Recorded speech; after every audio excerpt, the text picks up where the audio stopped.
ಓಂ ಶಾಂತಿ. ಇಂದಿನ ದಿನಾಂಕ 11-10-2025. ಪ್ರಾರ್ಥ ಮುರಳಿ ಬಾಪ್ತಾದ ಮಧುಬನ.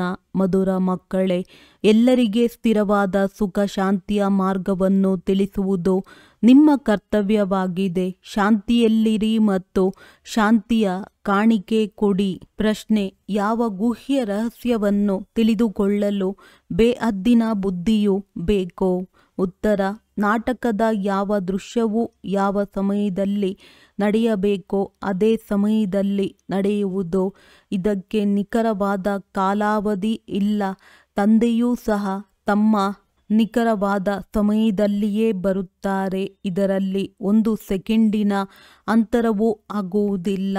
ಪೂರ್ಣ 5000 ವರ್ಷಗಳ ನಂತರ ತಂದೆಯು ಬಂದು ಪ್ರವೇಶ ಮಾಡುತ್ತಾರೆ. ಈ ಗುಹ್ಯ ರಹಸ್ಯವನ್ನು ತಿಳಿದುಕೊಳ್ಳಲು ಬೇಹದ್ದಿನ ಬುದ್ಧಿ ಬೇಕು. ಗೀತೆ: ಪ್ರಪಂಚ ಬದಲಾದರೂ ನಾವು ಬದಲಾಗುವುದಿಲ್ಲ. ಓಂ ಶಾಂತಿ. ಆತ್ಮಿಕ ಮಕ್ಕಳ ಪ್ರತಿ ಆತ್ಮಿಕ ತಂದೆಯು ತಿಳಿಸುತ್ತಾರೆ. ಮಕ್ಕಳಿಗೆ ಶಾಂತಿಧಾಮ ಸುಖಧಾಮದ ಮಾರ್ಗವನ್ನು ತಿಳಿಸುತ್ತಾರೆ. ಈ ಸಮಯದಲ್ಲಿ ಎಲ್ಲ ಮನುಷ್ಯರು ವಿಶ್ವದಲ್ಲಿ ಶಾಂತಿ ಬೇಕೆಂದು ಬಯಸುತ್ತಾರೆ. ಪ್ರತಿಯೊಬ್ಬರೂ ತನಗೂ ಶಾಂತಿಯನ್ನು ಬಯಸುತ್ತಾರೆ ಮತ್ತು ವಿಶ್ವದಲ್ಲಿಯೂ ಶಾಂತಿಯು ಬೇಕೆಂದು ಹೇಳುತ್ತಾರೆ. ಮನಃಶಾಂತಿ ಬೇಕೆಂದು ಪ್ರತಿಯೊಬ್ಬರೂ ಹೇಳುತ್ತಾರೆ. ಈಗ ಅದು ಎಲ್ಲಿಂದ ಸಿಗಲು ಸಾಧ್ಯ? ಶಾಂತಿಯ ಸಾಗರನು ತಂದೆಯೇ ಆಗಿದ್ದಾರೆ. ಅವರಿಂದ ಆಸ್ತಿ ಸಿಗುತ್ತದೆ. ಪ್ರತಿಯೊಬ್ಬರಿಗೂ ಸಿಗುತ್ತದೆ. ಎಲ್ಲರಿಗೂ ಸಿಗುತ್ತದೆ. ಯಾವ ಮಕ್ಕಳು ಓದುವರೋ ಅವರು ಅರ್ಥ ಮಾಡಿಕೊಳ್ಳುತ್ತಾರೆ. ನಾವು ಶಾಂತಿಯ ಆಸ್ತಿಯನ್ನು ಪಡೆಯಲು ನಮಗಾಗಿಯೂ ಪುರುಷಾರ್ಥ ಮಾಡಿಸುತ್ತೇವೆ. ಅನ್ಯರಿಗೂ ತಿಳಿಸುತ್ತೇವೆ. ವಿಶ್ವಶಾಂತಿಯು ಸ್ಥಾಪನೆಯಾಗಲೇಬೇಕಾಗಿದೆ. ಭಲೆ ಯಾರಾದರೂ ಆಸ್ತಿಯನ್ನು ತೆಗೆದುಕೊಳ್ಳಲು ಬರಲಿ, ಬಾರದೇ ಇರಲಿ, ಎಲ್ಲ ಮಕ್ಕಳಿಗೆ ಶಾಂತಿಯನ್ನು ಕೊಡುವುದು ಮಕ್ಕಳ ಕರ್ತವ್ಯವಾಗಿದೆ. ಕೇವಲ 3-4 ಜನಕ್ಕೆ ಆಸ್ತಿಯು ಸಿಕ್ಕಿದರೆ ಏನಾಗುವುದು ಎಂಬುದನ್ನು ತಿಳಿದುಕೊಳ್ಳುವುದೇ ಇಲ್ಲ. ಅನ್ಯರಿಗೆ ಮಾರ್ಗವನ್ನು ತಿಳಿಸಬೇಕಾಗಿದೆ. ಆದರೆ ನಿಶ್ಚಯವಿಲ್ಲದ ಕಾರಣ ಅನ್ಯರನ್ನು ತನ್ನ ಸಮಾನ ಮಾಡಿಕೊಳ್ಳುವುದಿಲ್ಲ. ನಿಶ್ಚಯ ಬುದ್ಧಿಯವರೇ ತಂದೆಯಿಂದ ನಮಗೆ ವರ ಸಿಗುತ್ತಿದೆ ಎಂದು ತಿಳಿದುಕೊಳ್ಳುತ್ತಾರೆ. ವರದಾನ ಕೊಡುತ್ತಾರಲ್ಲವೇ? ಆಯುಷ್ಮಾನ್ ಭವ್, ಧನವಾನ್ ಭವ ಎಂದು ಹೇಳುತ್ತಾರೆ. ಕೇವಲ ಹೇಳುವುದರಿಂದ ಆಶೀರ್ವಾದ ಸಿಗಲು ಸಾಧ್ಯವಿಲ್ಲ. ಆಶೀರ್ವಾದವನ್ನು ಬೇಡುತ್ತಾರೆ. ಆಗ ಅವರಿಗೆ ತಿಳಿಸಬೇಕಾಗಿದೆ, ನಿಮಗೆ ಶಾಂತಿಯು ಬೇಕೆಂದರೆ ಈ ರೀತಿಯ ಪುರುಷಾರ್ಥ ಮಾಡಿ. ಪರಿಶ್ರಮದಿಂದ ಏನೂ ಸಿಗುವುದಿಲ್ಲ. ಭಕ್ತಿ ಮಾರ್ಗದಲ್ಲಿ ಎಷ್ಟೊಂದು ಆಶೀರ್ವಾದಗಳನ್ನು ತೆಗೆದುಕೊಳ್ಳುತ್ತಾರೆ. ತಂದೆ ತಾಯಿ, ಶಿಕ್ಷಕ, ಗುರು ಮೊದಲಾದವರೆಲ್ಲರಿಂದ ನಾವು ಸುಖ ಮತ್ತು ಶಾಂತಿಯಿಂದ ಇರಬೇಕೆಂದು ಆಶೀರ್ವಾದವನ್ನು ಬಯಸುತ್ತಾರೆ. ಆದರೆ ಸುಖ ಶಾಂತಿಯಿಂದಿರಲು ಸಾಧ್ಯವಿಲ್ಲ. ಏಕೆಂದರೆ ಇಷ್ಟೊಂದು ಜನಸಂಖ್ಯೆ ಇದೆ. ಅವರಿಗೆ ಸುಖ ಶಾಂತಿಯು ಸಿಗಲು ಹೇಗೆ ಸಾಧ್ಯ? ಶಾಂತಿ ದೇವ ಎಂದು ಹೇಳುತ್ತಾರೆ. ಬುದ್ಧಿಯಲ್ಲಿ ಬರುತ್ತದೆ, ಏ ಪರಮಪಿತ ಪರಮಾತ್ಮ, ನಮಗೆ ಶಾಂತಿಯ ಕಾಣಿಕೆ ಕೊಡಿ. ವಾಸ್ತವದಲ್ಲಿ ವಸ್ತುವನ್ನು ತೆಗೆದುಕೊಡುವುದಕ್ಕೆ ಕಾಣಿಕೆ ಎಂದು ಹೇಳಲಾಗುತ್ತದೆ.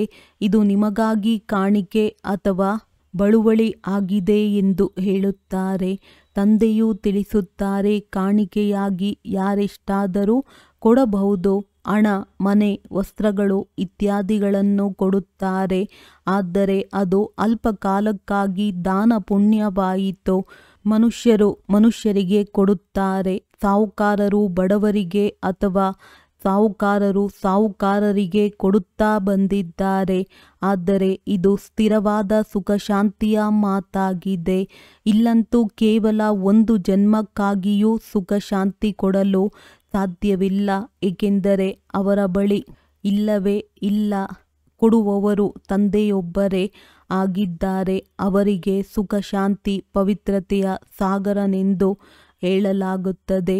ಸರ್ವಶ್ರೇಷ್ಠ ಭಗವಂತನದ್ದೇ ಮಹಿಮೆಯನ್ನು ಮಾಡಲಾಗುತ್ತದೆ. ಅವರಿಂದಲೇ ಶಾಂತಿ ಸಿಗುವುದೆಂದು ತಿಳಿಯುತ್ತಾರೆ.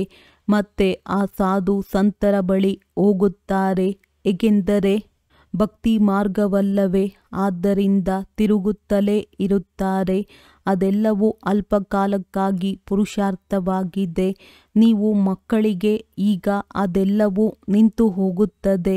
ನೀವು ಇದನ್ನು ಬರೆಯುತ್ತೀರಿ, ಬೇಹದ್ದಿನ ತಂದೆಯಿಂದ 100% ಸುಖ, ಶಾಂತಿ, ಪವಿತ್ರತೆಯ ಆಸ್ತಿಯನ್ನು ಪಡೆಯಬಹುದು. ಇಲ್ಲಿ 100% ಅಪವಿತ್ರತೆ, ದುಃಖ, ಅಶಾಂತಿ ಇದೆ. ಆದ್ದರಿಂದ ಮನುಷ್ಯರು ತಿಳಿದುಕೊಳ್ಳುವುದಿಲ್ಲ. ಋಷಿಮುನಿ ಮೊದಲಾದವರು ಪವಿತ್ರರಾಗಿದ್ದಾರೆಂದು ಹೇಳುತ್ತಾರೆ, ಆದರೆ ಜನ್ಮವು ವಿಕಾರದಿಂದಲೇ ಆಗುತ್ತದೆ ಎಲ್ಲವೇ. ಮೂಲ ಮಾತೆ ಇದಾಗಿದೆ. ರಾವಣ ರಾಜ್ಯದಲ್ಲಿ ಪವಿತ್ರತೆ ಇರಲು ಸಾಧ್ಯವಿಲ್ಲ. ಸುಖ, ಪವಿತ್ರತೆ ಮೊದಲಾದ ಎಲ್ಲದರ ಸಾಗರನು ಒಬ್ಬರೇ ತಂದೆಯಾಗಿದ್ದಾರೆ. ನೀವು ತಿಳಿದುಕೊಂಡಿದ್ದೀರಿ, ನಮಗೆ ಶಿವ ತಂದೆಯಿಂದ 21 ಜನ್ಮಗಳು ಅರ್ಥಾತ್ ಅರ್ಧಕಲ್ಪ 2500 ವರ್ಷಗಳಿಗಾಗಿ ಆಸ್ತಿಯು ಸಿಗುತ್ತದೆ. ಇದು ನಿಶ್ಚಿತವಾಗಿದೆ. ಅರ್ಧಕಲ್ಪ ಸುಖಧಾಮ, ಅರ್ಧಕಲ್ಪ ದುಃಖಧಾಮವಾಗಿದೆ. ಸೃಷ್ಟಿಯ 2 ಭಾಗಗಳಿವೆ, ಒಂದು ಹೊಸದು, ಇನ್ನೊಂದು ಹಳೆಯದ್ದು. ಆದರೆ ಯಾವಾಗ ಹೊಸದ್ದು, ಯಾವಾಗ ಹಳೆಯದಾಗುತ್ತದೆ ಎಂಬುದನ್ನು ತಿಳಿದುಕೊಂಡಿಲ್ಲ. ವೃಕ್ಷದ ಆಯಸ್ಸನ್ನು ಅಷ್ಟು ನಿಖರವಾಗಿ ತಿಳಿಸಲು ಸಾಧ್ಯವಿಲ್ಲ.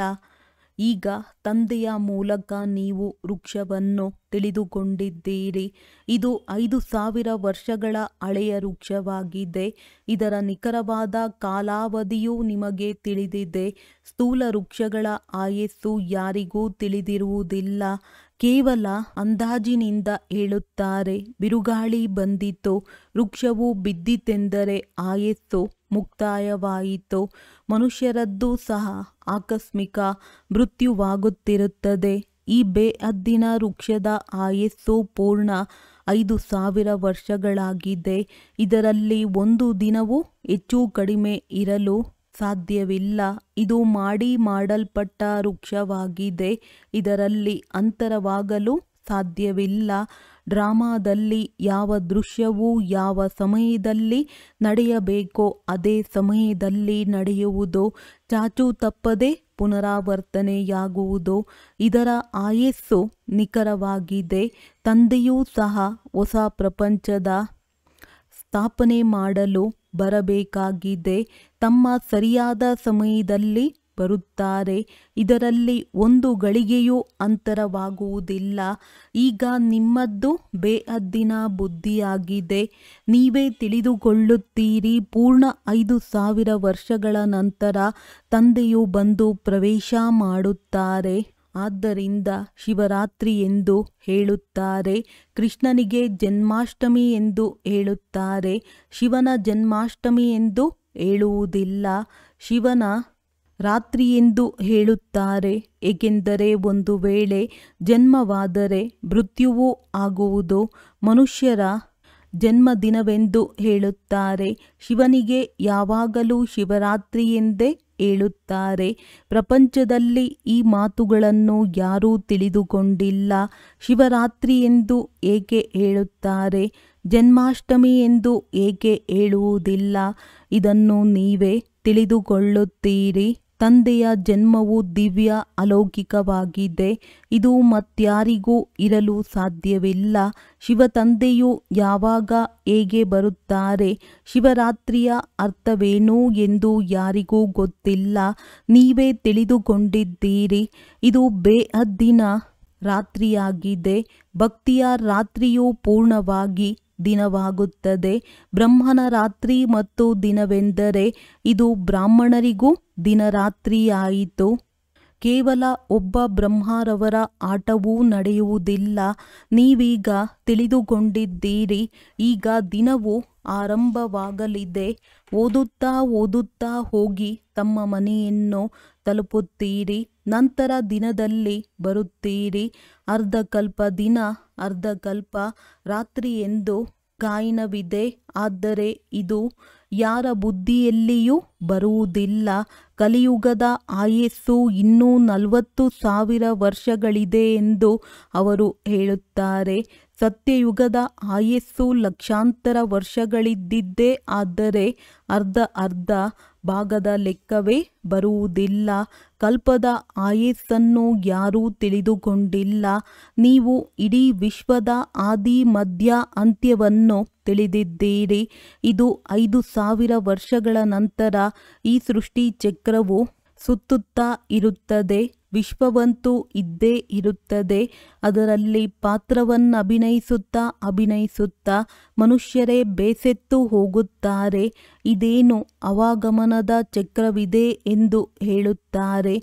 ಒಂದು ವೇಳೆ 84 ಲಕ್ಷ ಜನ್ಮಗಳ ಚಕ್ರವಿದ್ದಿದ್ದರೆ ಏನಾಗುತ್ತಿತ್ತೋ ಗೊತ್ತಿಲ್ಲ. ತಿಳಿದುಕೊಳ್ಳದ ಕಾರಣ ಕಲ್ಪದ ಆಯಸ್ಸನ್ನು ಹೆಚ್ಚಿಸಿದ್ದಾರೆ. ನೀವು ಮಕ್ಕಳೀಗ ತಂದೆಯಿಂದ ಸನ್ಮುಖದಲ್ಲಿ ಓದುತ್ತಿದ್ದೀರಿ. ನಾವು ಈಗ ಪ್ರತ್ಯಕ್ಷದಲ್ಲಿ ಕುಳಿತಿದ್ದೇವೆಂದು ನಿಮಗೆ ಭಾಸವಾಗುತ್ತದೆ. ಪುರುಷೋತ್ತಮ ಸಂಗಮ ಯುಗವು ಅವಶ್ಯವಾಗಿ ಬರಬೇಕಾಗುತ್ತದೆ. ಯಾವಾಗ ಬರುತ್ತದೆ, ಹೇಗೆ ಬರುತ್ತದೆ ಎಂಬುದು ಯಾರಿಗೂ ಗೊತ್ತಿಲ್ಲ. ನೀವು ಮಕ್ಕಳು ತಿಳಿದುಕೊಂಡಿದ್ದೀರಿ ಅಂದ ಮೇಲೆ ಎಷ್ಟೊಂದು ಗದ್ಗದಿತವಾಗಬೇಕೋ. ನೀವೇ ಕಲ್ಪಕಲ್ಪವೂ ತಂದೆಯಿಂದ ಆಸ್ತಿಯನ್ನು ತೆಗೆದುಕೊಳ್ಳುತ್ತೀರಿ, ಅರ್ಥಾತ್ ಮಾಯೆಯ ಮೇಲೆ ಜಯ ಗಳಿಸುತ್ತೀರಿ, ಮತ್ತೆ ಸೋಲುತ್ತೀರಿ. ಇದು ಬೇಅದ್ದಿನ ಸೋಲು ಮತ್ತು ಗೆಲುವಾಗಿದೆ.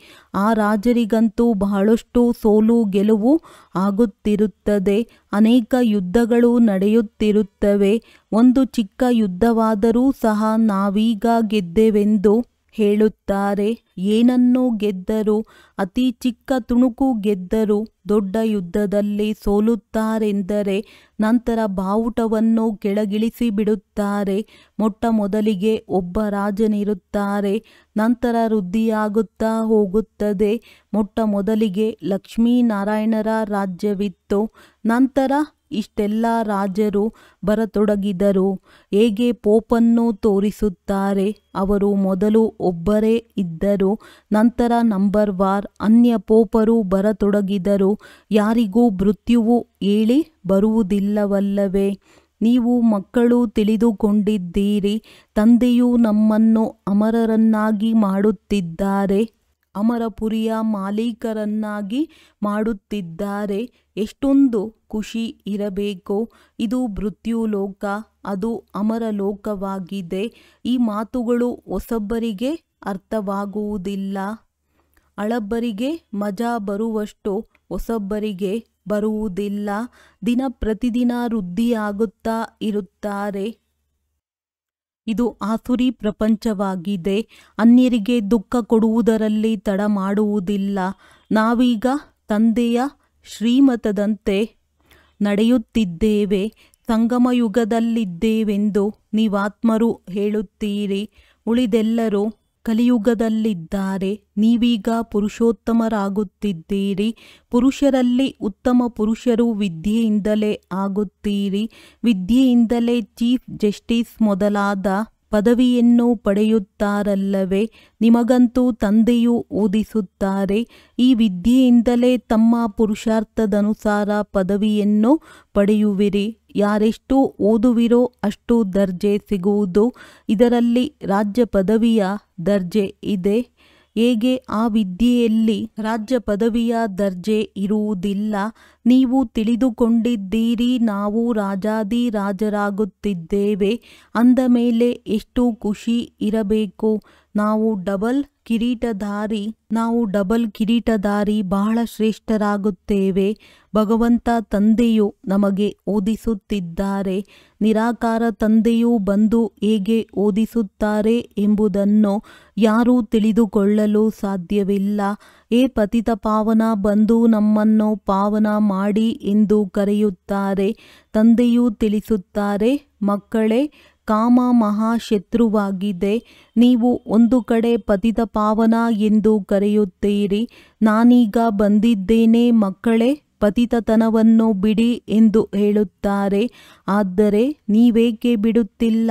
ತಂದೆಯು ನಿಮ್ಮನ್ನು ಪಾವನರನ್ನಾಗಿ ಮಾಡುತ್ತಾರೆ, ಮತ್ತೆ ನೀವು ಪತಿತರಾಗುತ್ತಾ ಇದ್ದರೆ ಸರಿ ಇಲ್ಲ.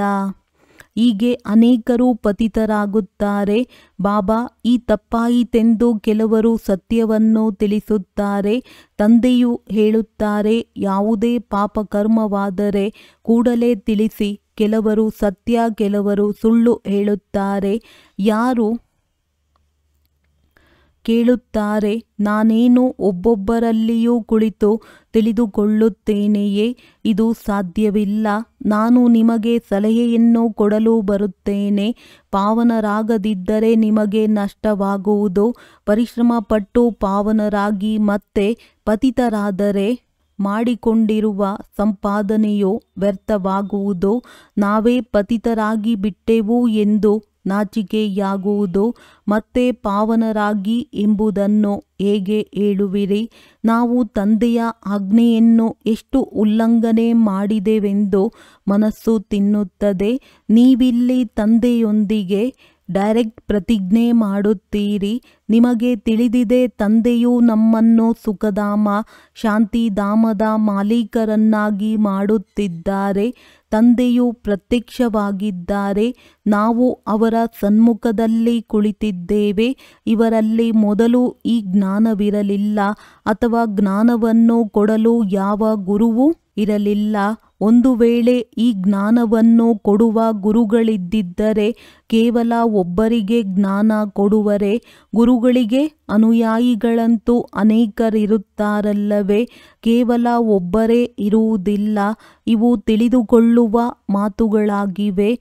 ಸದ್ಗುರು ಒಬ್ಬರೇ ಆಗಿದ್ದಾರೆ. ಅವರು ನಿಮಗೆ ಮಾರ್ಗವನ್ನು ತಿಳಿಸುತ್ತಾರೆ. ನಾವು ಅನ್ಯರಿಗೆ ತಿಳಿಸುತ್ತೇವೆ. ತಂದೆಯನ್ನು ನೆನಪು ಮಾಡಿ ಎಂದು ನೀವು ಎಲ್ಲರಿಗೆ ಹೇಳಿ. ಸರ್ವಶ್ರೇಷ್ಠ ತಂದೆಯನ್ನು ನೆನಪು ಮಾಡುವುದರಿಂದಲೇ ಶ್ರೇಷ್ಠ ಪದವಿ ಸಿಗುವುದು. ನೀವು ರಾಜಾದಿರಾಜರಾಗುತ್ತೀರಿ. ನಿಮ್ಮ ಬಳಿ ಅಪಾರ ಧನವಿರುವುದು. ನೀವು ತಮ್ಮ ಜೋಳಿಗೆಯನ್ನು ತುಂಬಿಸಿಕೊಳ್ಳುತ್ತೀರಲ್ಲವೇ? ತಂದೆಯು ನಮ್ಮ ಜೋಳಿಗೆಯನ್ನು ಹೆಚ್ಚಿನದಾಗಿ ತುಂಬುತ್ತಿದ್ದಾರೆಂದು ನಿಮಗೆ ತಿಳಿದಿದೆ. ಕುಬೇರನ ಬಳಿ ಬಹಳ ಹಣವಿತ್ತೆಂದು ಹೇಳುತ್ತಾರೆ. ವಾಸ್ತವದಲ್ಲಿ ನೀವು ಪ್ರತಿಯೊಬ್ಬರೂ ಕುಬೇರರಾಗಿದ್ದೀರಿ. ನಿಮಗೆ ವೈಕುಂಠರೂಪಿ ಖಜಾನೆಯೂ ಸಿಗುತ್ತದೆ. ಖುದಾ ದೋಸ್ತ್ನ ಕಥೆಯೂ ಸಹ ಇದೆ. ಅವರಿಗೆ ಮೊದಲು ಯಾರು ಸಿಗುತ್ತಿದ್ದರೋ ಅವರಿಗೆ ಒಂದು ದಿನಕ್ಕಾಗಿ ರಾಜ್ಯವನ್ನು ಕೊಟ್ಟು ಬಿಡುತ್ತಿದ್ದರು. ಇವೆಲ್ಲವೂ ದೃಷ್ಟಾಂತಗಳಾಗಿವೆ. ಅಲ್ಲಾ ಎಂದರೆ ತಂದೆ. ಅವರು ಅಲ್ಲಾವುದ್ದೀನನ್ನು ರಚಿಸುತ್ತಾರೆ. ನಂತರ ಸಾಕ್ಷಾತ್ಕಾರವಾಗುತ್ತದೆ. ನೀವು ತಿಳಿದುಕೊಂಡಿದ್ದೀರಿ. ಅವಶ್ಯವಾಗಿ ನಾವು ಯೋಗಬಲದಿಂದ ವಿಶ್ವದ ರಾಜ್ಯ ಭಾಗ್ಯವನ್ನು ಪಡೆಯುತ್ತೇವೆ. ಒಳ್ಳೆಯದು. ಮಧುರಾತಿ ಮಧುರ ಅಗಲಿ ಹೋಗಿ ಮರಳಿ ಸಿಕ್ಕಿರುವ ಮಕ್ಕಳ ಪ್ರತಿ ಮಾತ್ಪಿತಾ ಬಾಪ್ ದಾದಾರವರ ನೆನಪು, ಪ್ರೀತಿ ಹಾಗೂ ಸುಪ್ರಭಾತ. ಆತ್ಮಿಕ ಮಕ್ಕಳಿಗೆ ಆತ್ಮಿಕ ತಂದೆಯ ನಮಸ್ತೆ. ಧಾರಣೆಗಾಗಿ ಮುಖ್ಯ ಸಾರ. ಈ ಆಸುರಿ ಪ್ರಪಂಚದಲ್ಲಿ ಬಹಳ ಸಹನಶೀಲರಾಗಿರಬೇಕಾಗಿದೆ. ಯಾರೇ ನಿಂದನೆ ಮಾಡಲಿ, ದುಃಖ ಕೊಡಲಿ, ಆದರೂ ಸಹ ಸಹಾಯ ಮಾಡಬೇಕಾಗಿದೆ. ತಂದೆಯ ಶ್ರೀಮತವನ್ನೆಂದು ಬಿಡಬಾರದು. ಡೈರೆಕ್ಟ್ ತಂದೆಯು ಪಾವನರಾಗುವ ಆದೇಶ ನೀಡಿದ್ದಾರೆ. ಆದ್ದರಿಂದ ಪತಿತರೆಂದು ಆಗಬಾರದು.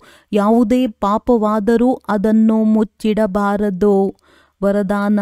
ಏಕ್ನಾಮಿ ಮತ್ತು ಎಕನಾಮಿಯ ಪಾಠದ ಮೂಲಕ ಹಲ್ಚಲ್ನಲ್ಲಿಯೂ ಸಹ ಅಚಲ ಅಡೋಲ ಭವ. ಸಮಯ ಪ್ರಮಾಣ ವಾಯುಮಂಡಲ ಅಶಾಂತಿ ಮತ್ತು ಹಲ್ಚಲ್ ಹೆಚ್ಚುತ್ತಾ ಹೋಗುತ್ತಿದೆ. ಇಂತಹ ಸಮಯದಲ್ಲಿ ಅಚಲ ಅಡೋಲವಾಗಿರಲು ಬುದ್ಧಿಯ ಲೈನ್ ಬಹಳ ಕ್ಲಿಯರ್ ಆಗಿರಬೇಕಿದೆ. ಅದಕ್ಕಾಗಿ ಸಮಯ ಪ್ರಮಾಣ ಟಚಿಂಗ್ ಮತ್ತು ಕ್ಯಾಚಿಂಗ್ ಪವರ್ನ ಅವಶ್ಯಕತೆ ಇದೆ. ಅದನ್ನು ಹೆಚ್ಚಿಸಿಕೊಳ್ಳಲು ಏಕ್ನಾಮಿ ಮತ್ತು ಎಕನಾಮಿ ಉಳ್ಳವರಾಗಿ. ಏಕ್ನಾಮಿ ಮತ್ತು ಎಕನಾಮಿ ಮಾಡುವಂತಹ ಮಕ್ಕಳ ಲೈನ್ ಕ್ಲಿಯರ್ ಆಗಿರುವ ಕಾರಣ ಬಾಪ್ ದಾದಾನ ಡೈರೆಕ್ಷನ್ ಅನ್ನು ಸಹಜವಾಗಿ ಕ್ಯಾಚ್ ಮಾಡಿ ಹಲ್ಚಲ್ನಲ್ಲಿಯೂ ಸಹ ಅಚಲ ಅಡೋಲರಾಗಿರುತ್ತಾರೆ. ಸ್ಲೋಗನ್: ಸ್ಥೂಲ ಸೂಕ್ಷ್ಮ ಕಾಮನೆಗಳನ್ನು ತ್ಯಾಗ ಮಾಡಿ, ಆಗ ಯಾವುದೇ ಮಾತನ್ನು ಎದುರಿಸಲು ಸಾಧ್ಯ. ಅವ್ಯಕ್ತ ಸೂಚನೆ: ಸ್ವಯಂನ ಮತ್ತು ಸರ್ವರ ಪ್ರತಿ ಮನಸ್ಸಾ ಮೂಲಕ ಯೋಗದ ಶಕ್ತಿಗಳ ಪ್ರಯೋಗ ಮಾಡಿ. ಈಗ ಮನಸ್ಸಿನ ಕ್ವಾಲಿಟಿಯನ್ನು ಹೆಚ್ಚಿಸಿ, ಆಗ ಕ್ವಾಲಿಟಿಯುಳ್ಳ ಆತ್ಮರು ಸಮೀಪ ಬರುವರು. ಇದರಲ್ಲಿ ಡಬಲ್ ಸೇವೆಯಾಗಿದೆ, ಸ್ವಯಂನದ್ದು ಮತ್ತು ಅನ್ಯರದ್ದು. ಸ್ವಯಂಗಾಗಿ ಬೇರೆ ಪರಿಶ್ರಮ ಪಡಬೇಕಾಗಿಲ್ಲ, ಪ್ರಾರಬ್ಧ ಪ್ರಾಪ್ತಿಯಾಗಿದೆ. ಇಂತಹ ಸ್ಥಿತಿ ಅನುಭವವಾಗಲಿ. ಈ ಸಮಯದ ಶ್ರೇಷ್ಠ ಪ್ರಾರಬ್ಧವಾಗಿದೆ. ಸದಾ ಸ್ವಯಂ ಸರ್ವ ಪ್ರಾಪ್ತಿಗಳಿಂದ ಸಂಪನ್ನರಾಗಿರುವುದು ಮತ್ತು ಸಂಪನ್ನರನ್ನಾಗಿ ಮಾಡುವುದು ಒಳ್ಳೆಯದು. ಓಂ ಶಾಂತಿ.